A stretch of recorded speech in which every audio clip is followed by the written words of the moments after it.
Première épître de Jean, chapitre 1. Ce qui était dès le commencement, ce que nous avons ouï, ce que nous avons vu de nos propres yeux, ce que nous avons contemplé, et ce que nos propres mains ont touché de la parole de vie, car la vie a été manifestée, nous l'avons vue, et aussi nous le témoignons, et nous vous annonçons la vie éternelle, qui était avec le Père, et qui nous a été manifestée. Cela, dis-je, que nous avons vu et ouï, nous vous l'annonçons, afin que vous ayez communion avec nous, et que notre communion soit avec le Père et avec son Fils Jésus-Christ. Et nous vous écrivons ces choses, afin que votre joie soit parfaite. Or c'est ici la déclaration que nous avons entendue de lui, et que nous vous annonçons, savoir que Dieu est lumière, et qu'il n'y a en lui nulle ténèbre. Si nous disons que nous avons communion avec lui, et que nous marchions dans les ténèbres, nous mentons, et nous n'agissons pas selon la vérité. Mais si nous marchons dans la lumière, comme Dieu est en la lumière, nous avons communion l'un avec l'autre, et le sang de son Fils Jésus-Christ nous purifie de tout péché. Si nous disons que nous n'avons point de péché, nous nous séduisons nous-mêmes, et la vérité n'est point en nous. Si nous confessons nos péchés, il est fidèle et juste pour nous pardonner nos péchés, et nous nettoyer de toute iniquité. Si nous disons que nous n'avons point de péché, nous le faisons menteur, et sa parole n'est point en nous. Première épître de Jean, chapitre 2. Mes petits enfants, je vous écris ces choses afin que vous ne péchiez point, que si quelqu'un a péché, nous avons un avocat envers le Père, savoir Jésus-Christ, le juste. Car c'est lui qui est la victime de propriation pour nos péchés, et non seulement pour les nôtres, mais aussi pour ceux de tout le monde. Et par ceci, nous savons que nous l'avons connu, savoir si nous gardons ses commandements. Celui qui dit « Je l'ai connu » et qui ne garde point ses commandements, il est menteur, et il n'y a point de vérité en lui. Mais pour celui qui garde sa parole, l'amour de Dieu est véritablement accompli en lui, et c'est par cela que nous savons que nous sommes en lui. Celui qui dit qu'il demeure en lui doit vivre comme Jésus-Christ lui-même a vécu. Mes frères, je ne vous écris point un commandement nouveau, mais le commandement ancien, que vous avez eu dès le commencement, et ce commandement ancien, c'est la parole que vous avez entendue dès le commencement. Cependant, le commandement que je vous écris est un commandement nouveau, et est une chose véritable en lui et en vous, parce que les ténèbres sont passées, et que la vraie lumière luit maintenant. Celui qui dit qu'il est en la lumière, et qui est son frère, est dans les ténèbres jusqu'à cette heure. Celui qui aime son frère demeure dans la lumière, et il n'y a rien en lui qui puisse le faire tomber. Mais celui qui est son frère est dans les ténèbres, et il marche dans les ténèbres, et il ne sait où il va, car les ténèbres lui ont aveuglé les yeux. Mes petits enfants, je vous écris parce que vos péchés sont pardonnés par son nom. Père, je vous écris parce que vous avez connu celui qui est dès le commencement. Jeunes gens, je vous écris parce que vous avez vaincu le malin esprit. Jeunes enfants, je vous écris parce que vous avez connu le Père. Père, je vous ai écrit parce que vous avez connu celui qui est dès le commencement.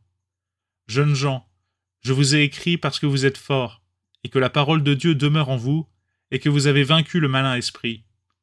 N'aimez point le monde, ni les choses qui sont au monde. Si quelqu'un aime le monde, l'amour du Père n'est point en lui. Car tout ce qui est au monde, c'est-à-dire la convoitise de la chair, la convoitise des yeux, et l'orgueil de la vie, n'est point du Père, mais est du monde. Et le monde passe avec sa convoitise, mais celui qui fait la volonté de Dieu demeure éternellement. Jeunes enfants, c'est ici le dernier temps, et comme vous avez entendu que l'Antéchrist viendra, il y a même dès maintenant plusieurs Antéchrists. Et nous connaissons à cela que c'est le dernier temps. Ils sont sortis d'entre nous, mais ils n'étaient point d'entre nous. Car s'ils eussent été d'entre nous, ils fussent demeurés avec nous. Mais c'est afin qu'il fût manifesté que tous ne sont point d'entre nous. Mais vous avez été oints par le Saint-Esprit, et vous connaissez toutes choses. Je ne vous ai pas écrit comme si vous ne connaissiez point la vérité, mais parce que vous la connaissez, et qu'aucun mensonge n'est de la vérité. Qui est le menteur, sinon celui qui nie que Jésus est le Christ? Celui-là est l'Antéchrist qui nie le Père et le Fils. Quiconque nie le Fils n'a point non plus le Père. Quiconque confesse le Fils a aussi le Père. Que donc ce que vous avez entendu dès le commencement demeure en vous. Car si ce que vous avez entendu dès le commencement demeure en vous, vous demeurerez aussi au Fils et au Père. et c'est ici la promesse qu'il vous est annoncée, savoir la vie éternelle. Je vous ai écrit ces choses touchant ceux qui vous séduisent, mais l'onction que vous avez reçue de lui demeure en vous, et vous n'avez pas besoin qu'on vous enseigne, mais comme la même onction vous enseigne toute chose, et qu'elle est véritable, et n'est pas en mensonge, et selon qu'elle vous a enseigné, vous demeurerez en lui. Maintenant donc, mes petits enfants, demeurez en lui, afin que quand il apparaîtra, nous ayons assurance et que nous ne soyons point confus de sa présence à sa venue. Si vous savez qu'il est juste, sachez que quiconque fait ce qui est juste est né de lui. Première épître de Jean, chapitre 3. Voyez quelle charité le Père a eue pour nous, que nous soyons appelés les enfants de Dieu. Mais le monde ne nous connaît point, parce qu'il ne l'a point connu. Mais bien-aimés, nous sommes maintenant les enfants de Dieu, mais ce que nous serons n'est pas encore manifesté. Or nous savons que lorsque le Fils de Dieu sera apparu, nous lui serons semblables, car nous le verrons tel qu'il est. Et quiconque a cette espérance en lui se purifie, comme lui aussi est pur. Quiconque fait un péché agit contre la loi, car le péché est ce qui est contre la loi. Or vous savez qu'il est apparu afin qu'il ôtât nos péchés, et qu'il n'y ait point de péché en lui. Quiconque demeure en lui ne pêche point. Quiconque pêche ne l'a point vu ni ne l'a point connu. Mes petits enfants, que personne ne vous séduise. Celui qui a fait ce qui est juste est une personne juste, comme Jésus-Christ est juste. Celui qui vit dans le péché est du diable, car le diable pêche dès le commencement. Or le Fils de Dieu est apparu pour détruire les œuvres du diable. Quiconque est né de Dieu ne vit point dans le péché, car la semence de Dieu demeure en lui, et il ne peut pécher parce qu'il est né de Dieu. Et c'est à cela que sont connus les enfants de Dieu et les enfants du diable. Quiconque ne fait pas ce qui est juste, et qui n'aime pas son frère, n'est point de Dieu. Car c'est ici que vous avez ouï annoncé dès le commencement, savoir que nous nous aimions l'un l'autre, et que nous ne soyons point comme Caïn, qui était du malin esprit et qui tua son frère. Mais pour quel sujet le tua-t-il? C'est parce que ses œuvres étaient mauvaises, et que celles de son frère étaient justes. Mes frères, ne vous étonnez point si le monde vous hait. En ce que nous aimons nos frères, nous savons que nous sommes transférés de la mort à la vie. Celui qui n'aime point son frère demeure en la mort. Quiconque hait son frère est un meurtrier, et vous savez qu'aucun meurtrier ne possède point la vie éternelle. À ceci nous avons connu la charité, c'est qu'il a exposé sa vie pour nous, nous devons donc aussi exposer nos vies pour nos frères. Or celui qui voyant son frère dans la nécessité lui fermera ses entrailles, comment est-ce que la charité de Dieu demeure en lui? Mes petits enfants, n'aimons pas de parole ni de langue, mais par des effets et en vérité, car c'est par là que nous connaissons que nous sommes de la vérité, et nous assurons ainsi nos cœurs devant lui.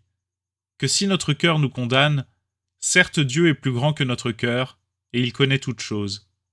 Mais bien-aimés, si notre cœur ne nous condamne point, nous avons assurance envers Dieu, et quoi que nous demandions, nous le recevons de lui, parce que nous gardons ses commandements, et que nous faisons les choses qui lui sont agréables. Et c'est ici son commandement, que nous croyions au nom de son Fils Jésus-Christ, et que nous nous aimions l'un l'autre, comme il nous en a donné le commandement.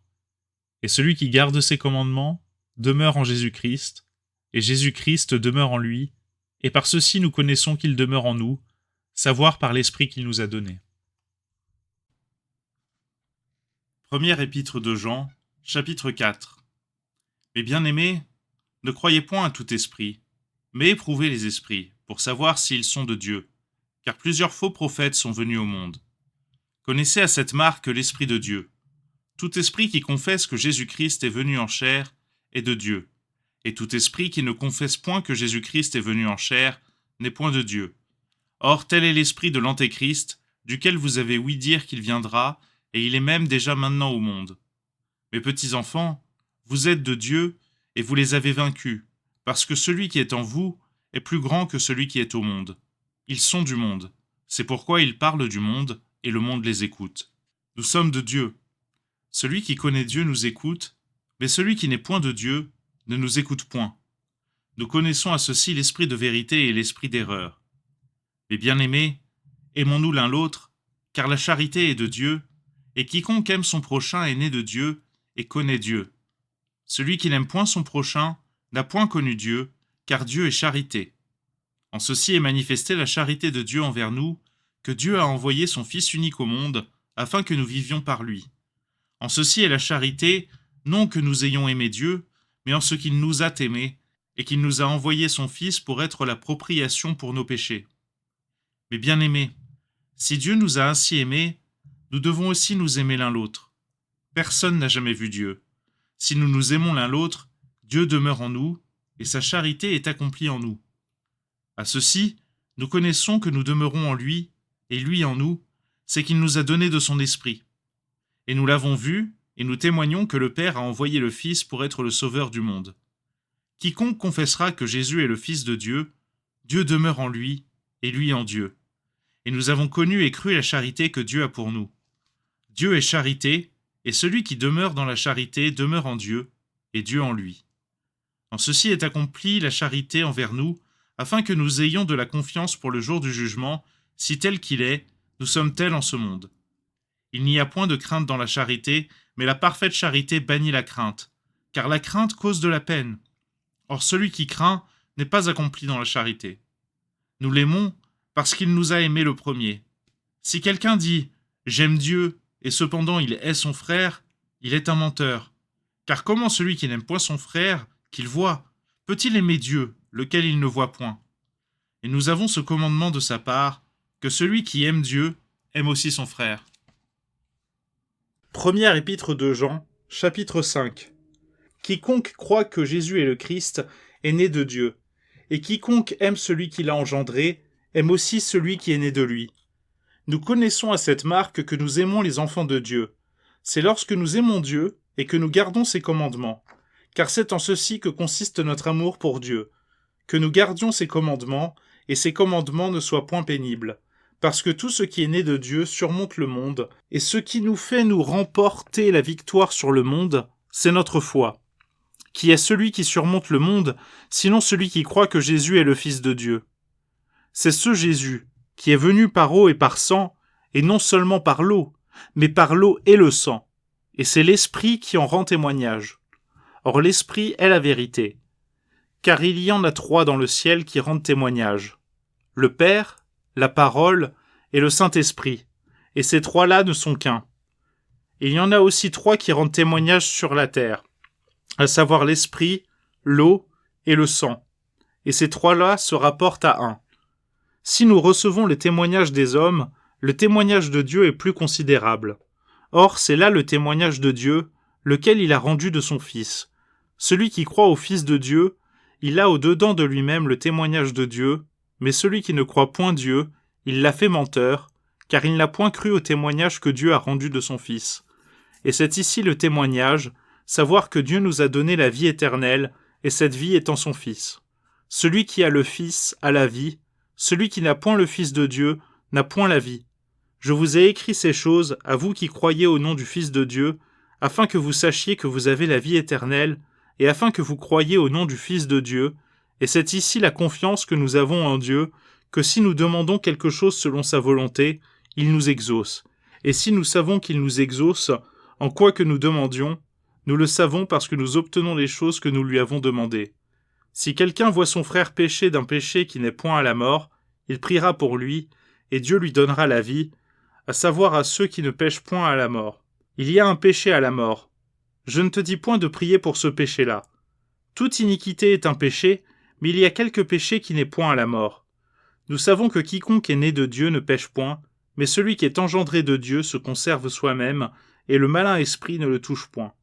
Nous savons que nous sommes nés de Dieu, mais tout le monde est plongé dans le mal. Or nous savons que le Fils de Dieu est venu, et il nous a donné l'intelligence pour connaître le véritable, et nous sommes dans le véritable. Savoir en son Fils Jésus-Christ, il est le vrai Dieu et la vie éternelle. Mes petits enfants, gardez-vous des idoles. Amen.